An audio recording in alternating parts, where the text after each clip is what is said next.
بسم اللہ الرحمن الرحیم ایاک نعبد و ایاک نستعین. بس بس بس بس سنیں, بس بس بس. اچھا جی, میں سب سے پہلے ILF آپ کو خراج تحسین پیش کرتا ہوں.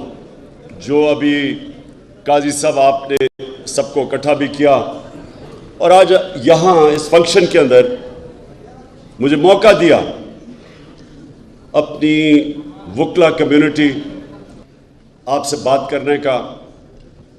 اور یہ وہ پاکستان کا تاریخ کا وہ مرحلہ ہے جس میں مجھے اپنے وکلا برادری کی سب سے زیادہ ضرورت ہے, آپ کی ضرورت ہے. کیونکہ سنیں, آج آپ نے ذرا بڑا غور سے میری بات سنی ہے. یہ جو آپ ایک منٹ, کوئی نعرہ نہیں ابھی آپ لگانا, کوئی نعرہ نہ لگانا. جب میں تقریر ختم کروں گا تب آپ کو اجازت دوں گا. اچھا اب سنیں, یہ بڑا ضروری ہے آپ کے لیے. یہاں نوجوان بھی ہیں, مستقبل آپ کا ہے, تو آپ نے میرے بڑے غور سے بات سننی ہے.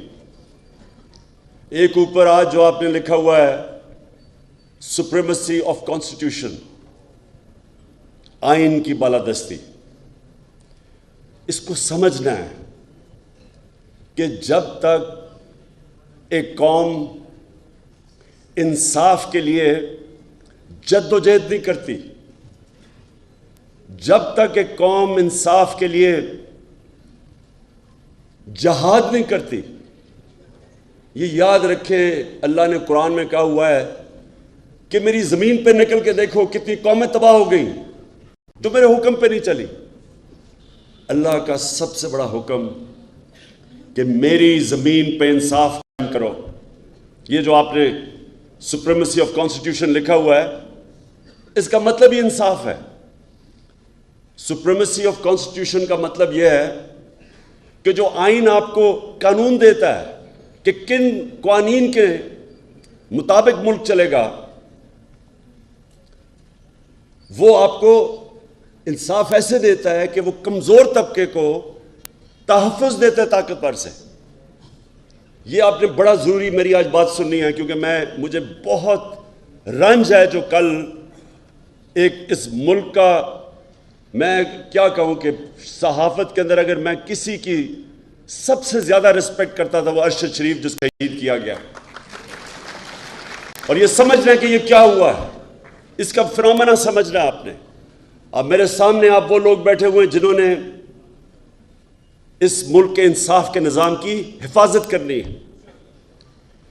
اب سنیں کہ انسانی معاشرے اور جانوروں کے معاشرے میں کیا فرق ہے, یہ سمجھنا ہے آپ نے.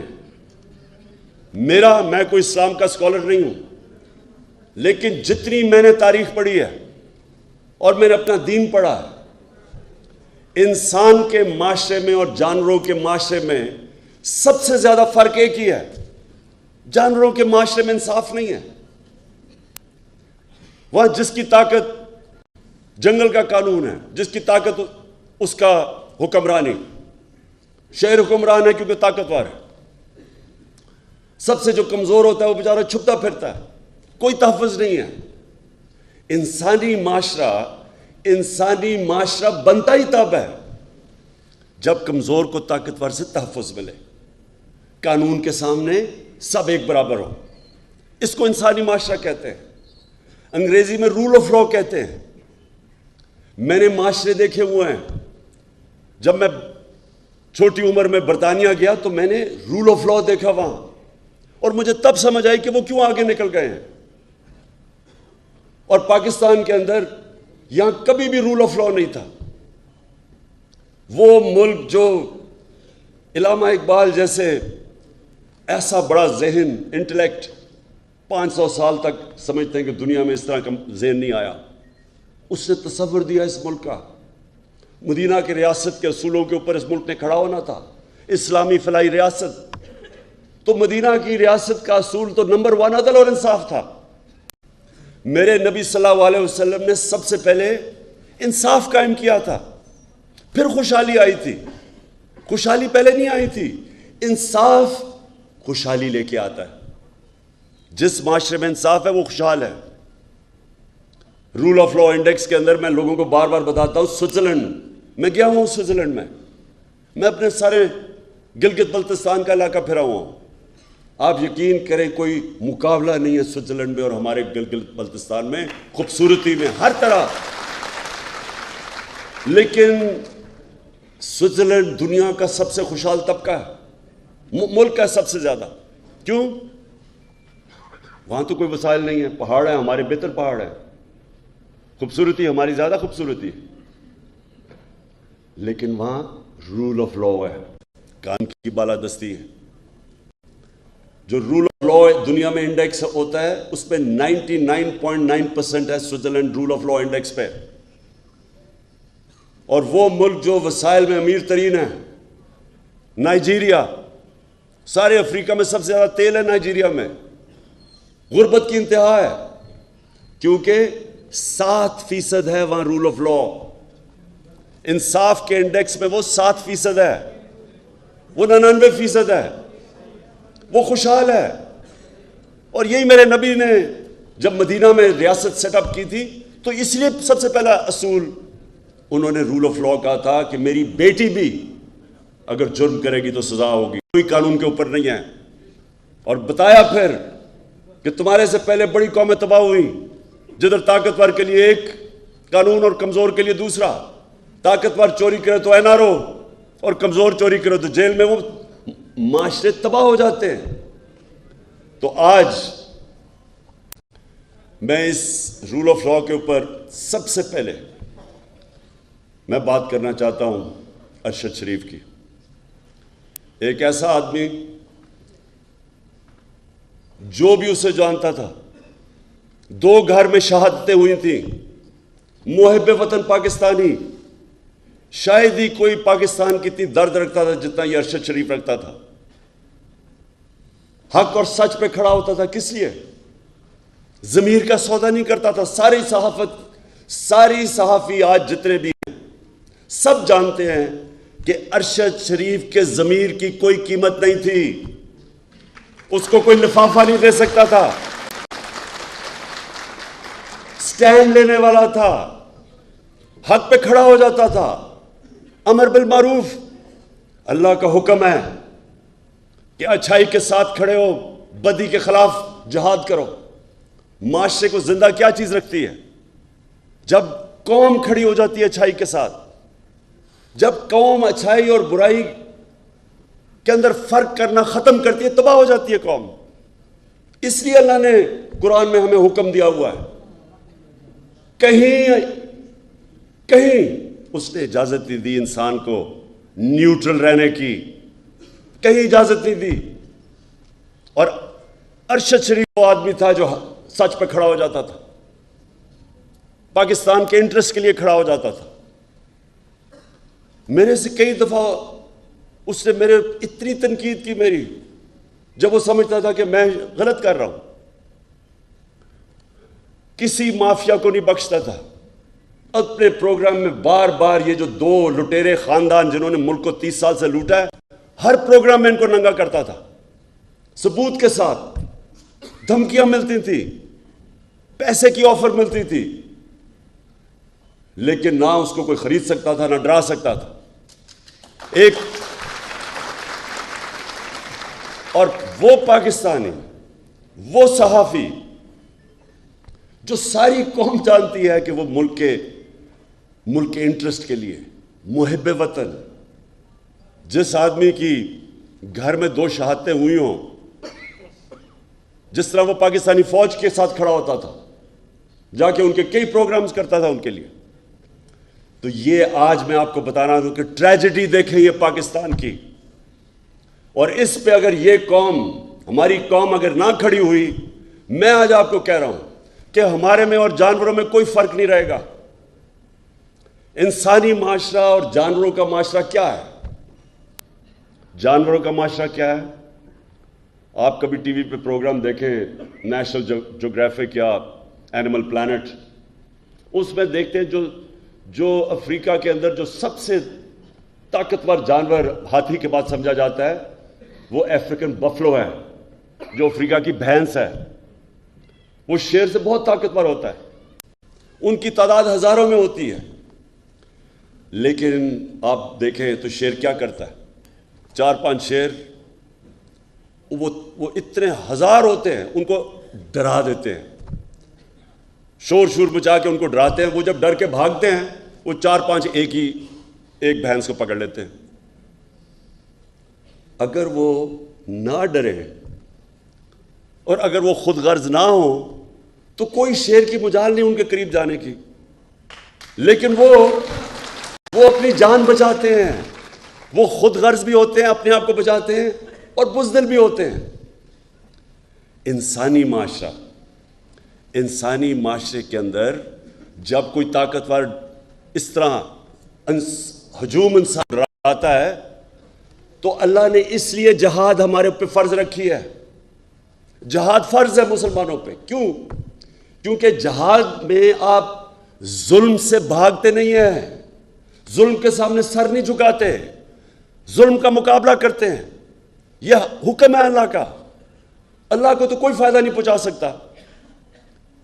ہم اپنے اوپر ظلم کم کرتے ہیں جب ظلم کے سامنے کھڑے ہوتے ہیں. ایک معاشرے کو زندہ رکھنے کے لیے ہم ظلم کا مقابلہ کرتے ہیں. ارشد شریف، اس کو جب دھمکیاں آئیں، نامعلوم نمبروں سے دھمکیاں آئیں کہ یہ نہ کہو، سچ نہ بولو، یہ جو رجیم چینج ہوئی ہے، وہ جب اس کو ایکسپوز کرنا شروع کیا، اس کے اوپر دھمکیاں آئیں، ڈرایا گیا. پھر مجھے انفارمیشن آئی کہ اس کو مارنے لگے ہیں. اس کے گھر میں گھس کے انہوں نے ڈرایا اس کو، اس کی فیملی کے سامنے. باہر گاڑیاں کھڑی ہوتی تھی، ڈراتے تھے صرف اس لیے کہ وہ سچ نہ بولے. اس کا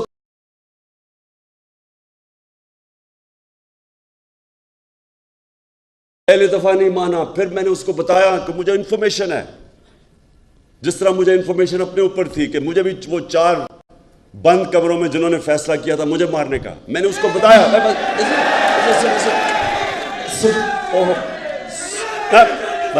بس دیکھیں.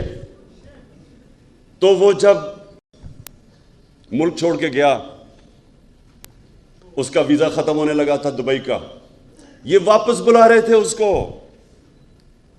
کوئی اس لیے نہیں کہ کوئی جرم کیا اس نے، اس لیے کہ وہ سچ نہ بولے. اس کو واپس بلا رہے تھے، اور وہی کرنا تھا اس سے جو انہوں نے اعظم سواتی کو بند کمرے کے اندر ننگا کر کے اس کے اوپر تشدد کیا. شہباز گل سے کیا انہوں نے. جمیل فاروقی، ایک رپورٹر جرنلسٹ، اس کو انہوں نے کیا. سینئر صحافی، وہ ملک چھوڑ کے بھاگ گیا، صابر شاکر، اس کو دھمکیاں دی. یہ وہ لوگ ہیں. ایاز امیر، اس قوم اس کو 30 سال سے جانتی ہے، ریسپیکٹڈ جرنلسٹ. ان کے پیچھے پڑ گئے کہ کسی طرح ڈرا کے ان کو دھمکائیں اور خوف زدہ کریں. اور کوئی شرم نہیں ان کو کہ وہ لوگ جو قوم ان کے کریڈینشلز ان کو اتنی دیر سے جانتی ہے کہ ہمیشہ یہ ملک کے انٹرسٹ کے لیے کھڑے ہوئے ہیں، ان لوگوں کو چنا جن کا ضمیر کا سودا نہیں ہوتا تھا. جن کے ضمیر کے سودے ہوئے وہ تو سب آج آپ ٹی وی کے اوپر دیکھیں 30 سال سے سرٹیفائیڈ چور اوپر بیٹھ گئے، آ کے اپنے کرپشن کے کیسز ختم کر کے ملک کو تباہی کی طرف لے گئے. ان کے خلاف کوئی بات کرے، یہ سارے نامعلوم افراد آ کے ڈراتے ہیں، دھمکاتے ہیں. تو میں آج ارشد شریف، اور دیکھیں ہم ایسے ہر کسی کو شہید کہہ دیتے ہیں، ہر کوئی شہید نہیں ہے. میری نظر میں شہید وہ ہے جو پتہ ہوتے ہوئے کہ میری جان خطرے میں ہے، وہ جب اپنے ملک کی حفاظت کرتا ہے بارڈرز پہ، وہ شہید ہوتا ہے. وہ سپاہی شہید ہوتا ہے، وہ فوجی شہید ہوتا ہے، وہ پولیس والا شہید ہوتا ہے. وہ پولیس والا جب اپنی جان خطرے میں ڈال کے اپنے ملک کی حفاظت کرتا ہے، یہ سب شہید ہیں. لیکن جو کہ کہیں حادثے میں مر جائے اس کو بھی شہید کہہ دیتے ہیں، یا کسی کو قتل کر دے شہید کہہ دیتے ہیں. ارشد شریف شہید کیوں ہیں؟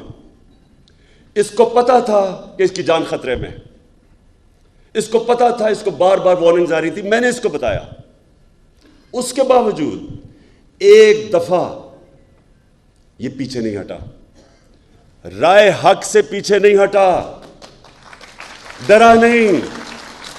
اور آخر میں یہ جو اس کو ٹارگٹ کلنگ کی گئی ہے، یہ جو مرضی لوگ کہیں، مجھے پتا ہے کہ یہ ٹارگٹ کلنگ کی گئی ہے اس کو جو مارا انہوں نے، اس کو شہید کیا۔ سارے صحافیوں، جتنے بھی پاکستان کے صحافی ہیں، یہ آج آپ سب کے لیے ہے کہ آج آپ چاہے اشرف شریف کے سے متفق ہو یا نہ ہو، یا آپ دوسرے کیمپ میں بیٹھے ہوئے ان چوروں کی حمایت کر رہے ہوں، یا آپ کے اوپر لفافے چلے ہوئے ہوں، ضمیر کے بیچے ہوئے ہوں آپ نے، پھر بھی میں آپ سب کو کہتا ہوں کہ یہ ہے پاکستان کا وہ صحافی جو شاید ہی میں نے اتنا دلیر، ایماندار اور محب وطن صحافی دیکھا ہو، جو بالکل اپنے موقف سے پیچھے نہیں ہٹا، جان اپنی خطرے میں ڈال کے وہ کھڑا رہا رائے حق کے اوپر۔ اور آج ساری میری قوم کو اس کو سلام کرنا چاہیے۔ میں انشاءاللہ جو اپنی مارچ کرنے والا ہوں، میں آج میرا جو عزم ہے وہ کبھی بھی اتنا تکڑا نہیں تھا جتنا آج ہے، کیونکہ میں آج فیصلہ کر بیٹھا ہوں کہ ملک اب دو رائے پہ کھڑا ہے۔ ایک طرف یہ وہ سارے چور 30 سال سے 26 سال سے میں جن کے خلاف کرپشن کی جہاد لڑا ہوں، وہ سب اکٹھے ہیں، ان کے ساتھ میڈیا ہاؤسز جو ان کے ساتھ پیسے بنا رہے ہیں وہ اکٹھے ہیں، ان کے ساتھ نامعلوم افراد وہ ان کے ساتھ ملے ہوئے ہیں، ان کے ساتھ بیرونی سازشیں جو چاہتی ہیں کہ پاکستان ایک کمزور مقروض ملک رہے تاکہ وہ غلام بن سکے، وہ ان کے ساتھ ہیں۔ اور ساری قوم جو آج اس سے تنگ ہے، میں آج ساری قوم کو کہتا ہوں کہ آج میرے ساتھ آپ نے کھڑا نہ ہو، نہ آج آپ میرے ساتھ نکلے، جب میں نکلوں گا تو عمران خان کو تو کوئی فرق نہیں پڑنے لگا، کیونکہ اللہ نے تو اس کو سب کچھ دے چکا ہے۔ لیکن آپ کا مستقبل بھیڑ بکریوں والا ہونے والا ہے، جانوروں والا ہونے والا ہے۔ دو معاشرے، انسانی اور جانوروں کا معاشرہ۔ جانوروں کا معاشرہ ظلم کا مقابلہ نہیں کرتا، بھیڑ بکریاں نہیں ظالم کے سامنے کھڑی ہوتی۔ انسان، اور وہ بھی جو دنیا کا سب سے عظیم لیڈر، جو نبی صلی اللہ علیہ وسلم کی امت ہو، اس امت کے اوپر تو ویسی فرض ہے کہ آپ یہ ظلم کے سامنے کھڑے ہوں، بھیڑ بکریوں نہ بنیں، خوف کے بت کی پوجا نہ کریں۔ یہ سب سے بڑا بت ہے۔ کوفہ کے لوگوں کو پتا تھا کہ حضرت امام حسین رائے حق پہ کھڑے ہیں، لیکن یزید کے ظلم کے خوف سے انہوں نے مسلمان کی تاریخ کا سب سے بڑا ظلم ہونے دیا، کیونکہ وہ ڈر گئے تھے۔ آج یہ قوم بھی، یہ جو حربے ہیں، یہ جو لوگوں کو ننگا کر کے 75 سال کے اعظم سواتی کو سوچے ننگا کر کے انہوں نے ٹارچر کی، کس چیز کے اوپر؟ کہ تنقید نہیں کسی کی، دنیا میں پاکستان کا مذاق اڑا، خوف پھیلانے کے لیے، ڈرانے کے لیے۔ ایک اسلام آباد میں جب سے ایک ڈرٹی ہیری آیا ہے، ڈرٹی ہیری وہ ہے، آپ نے وہ فلم دیکھی ہوگی ڈرٹی ہیری کی، کہ وہ ایک ایسا کوئی سپاہی تھا جو کہ بس بندوق کا ساروں کو ادھر ادھر گولیاں مارتا پھرتا تھا، اس کا نام ڈرٹی ہیری رکھا ہوا تھا۔ یہ اسلام آباد میں ایک ڈرٹی ہیری آ گیا، اور جب سے یہ آیا ہے کبھی کسی کو ننگا کر کے، ویسے اس کو ننگا کرنے کا کیا شوق ہے؟